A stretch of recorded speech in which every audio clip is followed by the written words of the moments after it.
indicative of something. What are you seeing in the polls? So what I think it's indicative of is a lot of voters who had sat on the sidelines in a Trump versus Biden rematch, deciding that they want to put their name down for voting for Harris for the moment. But I wouldn't say these are fully committed folks. If you look at a lot of these polls and you compare July to August, Donald Trump's share of the vote hasn't actually shrunk by that much. And in some cases, it's stayed the same or gone up. It is Harris's numbers that look very different from Biden's. She's taking away from RFK Jr. She's bringing in some more of those undecideds. So the question will be with this convention, does she deliver a message that can secure those voters to her? What kind of a story does she tell to the Americans who don't know that much about her? They know they don't like the policies they've seen under President Biden. They don't feel like the country's on the right track, and they want to know, is she actually going to be a turning of the page in some way? Can she do that? I mean, it's true that people don't know a lot about her. We do know about her. As Kamala Harris tries to secure these undecided voters, we need to reinforce that she represents continuity, not change. Voters who are unhappy with Biden's presidency should recognize that Harris, despite any rhetorical differences, would likely pursue the same policies and have left the country like in this current state. The real turning point or turning of the page requires a different approach, one that focuses on empowering individuals, protecting freedoms, and restoring America's economic growth, which is pretty much what Trump's bringing on the table. So don't listen to those political pundits that are trying to masquerade and cover up for her and trying to say that people don't know about her. We do know about her. She was against fracking.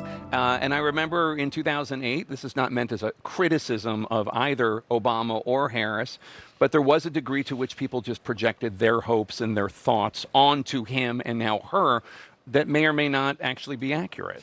It might not be accurate, but it's a great place to be as a candidate, where you have the electorate who wants to be a part of what you're building, who wants to be a part of something bigger than themselves or the candidate itself. And so I think Joe Biden should acknowledge the success of his presidency, but not just talk about the future, but why he picked her to be his number two. He can start to credentialize her as a leader, as the type of person he's seen her before with the relationship she had with his son Beau. So humanize her, but then two, talk about her integrity, her ability to make calculated decisions, what type of partnership they had to lay the foundation for the rest of the night to be introduce the country to Kamala Harris. I'll just also say, a lot of people don't know a lot about a lot of vice presidents, and so it's not a disadvantage because she hasn't been a good vice president. It's just the nature of the role.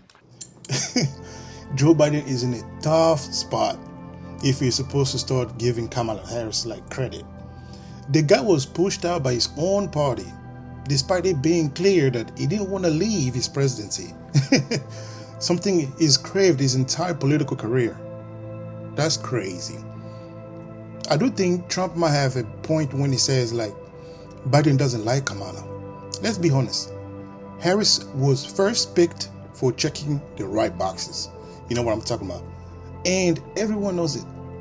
Biden probably despised the Democrat for pushing him out, and he endorsed Kamala because he knows she's unpopular, and it would make things harder for the party to find a stronger candidate.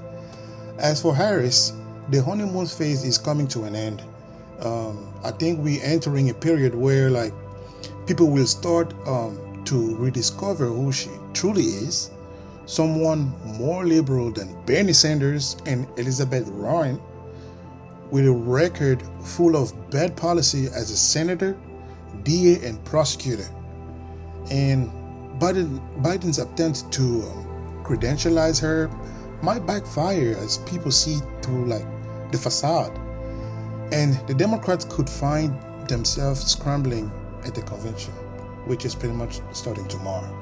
So she's had by far the best run for the past month, unscathed. She hasn't done a press conference 28 days. She has a political Rorschach test. So people are projecting their hopes, their dreams, everything onto Kamala Harris.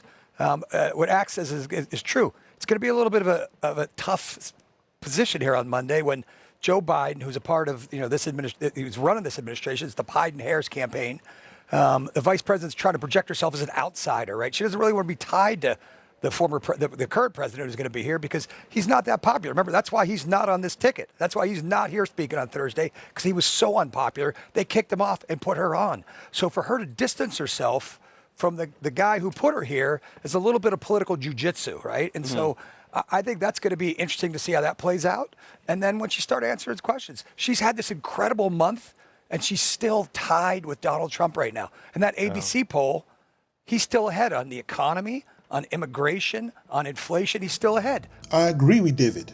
Despite Harris' attempt to reset her image, Donald Trump still leads on critical issues like economy, immigration, and inflation. These are the bread and butter concerns that matter most to voters. Inflation has crippled middle-class families, with grocery prices skyrocketing. While Harris dodges press conferences, Trump continues to connect with voters on these pain points, offering solutions that resonate with those who feel left behind by the Biden-Harris administration. Look at the grocery prices. A family of 4 now spends $700 more per month on food compared to before the Biden-Harris administration. And Kamala Harris' silence on these issues speaks volume. Trump, on the other hand, has consistently highlighted how Bidenomics has hurt working-class Americans, showing he understands their struggles. And despite Harris' attempts to create momentum, she's still tied with Trump in most polls. This is despite the media friendly image and the backing of the Democratic establishment. On 11 key issues, Trump is either leading or in a close race. This isn't a runaway race for Harris. It's a stark reminder that her popularity is fragile, built on superficial charm rather than substantial policies. I think Kamala Harris' political maneuvering to distance herself from Biden is a strategy built on illusion. She's deeply tied to an administration that has failed on key issues like economy, immigration, and inflation, areas where Trump continues to lead. Republicans must emphasize this point and remind voters that Harris's attempt to present herself as an outsider is nothing more than a political sleight of hand. As the campaign progresses, the gap between Trump's strength and Harris' weaknesses will only widen, and the American people will see through a facade. On those factors. So anybody that thinks this is a runaway race? Yeah, there were 11 issues, and she was leading on 6. I think the thing that was most interesting about that poll was on the sort of personal ratings and favorabilities of them as human beings. Trump was 22 points underwater, and she was in plus territory. And I think that's really big. I mean, people were willing to tolerate Donald Trump even though they didn't particularly like him because they had questions about Joe Biden. If she makes herself acceptable, they're gonna move to her, and this convention is an opportunity to do it. It is always true when you have a candidate who is not the incumbent that these conventions are a lot about telling people who they are, what their values are. Bill Clinton, the man from hope, the Obama convention was like that. That's the way. Even last time, Joe Biden, that convention was really important to Joe Biden, rooting him in the middle of the country, in middle America, his values, his attachment to faith, to the military, and so on. So this is an opportunity for, and how different will this convention be than it would have been had it been a Biden convention? To that point, Donald Trump had a great line at the press conference at Bedminster. He said, Kamala Harris keeps saying she's going to be ready on day one to take on these problems. Her day one was 3.5 years ago. Right. Why not take care of it now? But she benefits greatly. In that ABC Washington Post poll, one of the questions they asked was, do you think that Kamala Harris has had a lot of influence over Biden's economic policies, immigration policies? Only a third of voters said they thought she had. And so that does mean it's a bit of a blank sheet of paper. To what extent does Biden say, yes, she was right at my side? I don't hear Trump talking about the Pence years. Right, exactly. He can't. But he's not running. Kamala Harris has repeatedly claimed that she will be ready on day one to tackle America's challenges, but the reality is that her day one was 3.5 years ago when she and Joe Biden took office. What have they accomplished since then? Not much. In fact, by almost every measure, whether it's the economy, immigration, or national security, America is worse off. Donald Trump's recent quip about Harris' missed opportunity underscores the real issue here. Harris has been at the helm for years, and yet the problems she now claims she will address have only grown worse under her watch. Unlike Harris, Donald Trump doesn't have to run away from his record. He doesn't need to claim he will be ready for day one, because he has been already proven his ability to lead effectively. Under Trump, the economy was booming, unemployment was a historic low, and illegal immigration was under control. He doesn't need to make vague promises. His track record speaks for itself.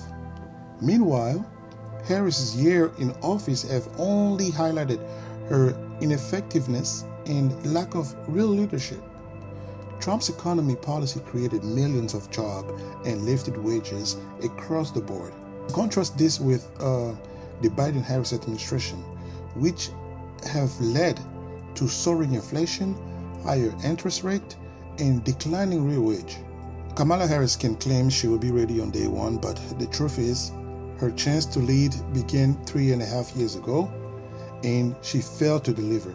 Whether it's the economy, immigration, or national security, Harris' record is one of the missed opportunity and worsening crisis. Donald Trump, on the other hand, offers a proven track record of success and a clear vision for future. As the election approaches, voters should remember that America can't afford another 4 years of Biden-Harris administration or agenda, especially not under Kamala Harris's leadership. I want to thank you for watching. If you found this analysis insightful, please leave a comment below and subscribe to stay updated with more content. Your support helps us bring more important discussion to light. Thank you.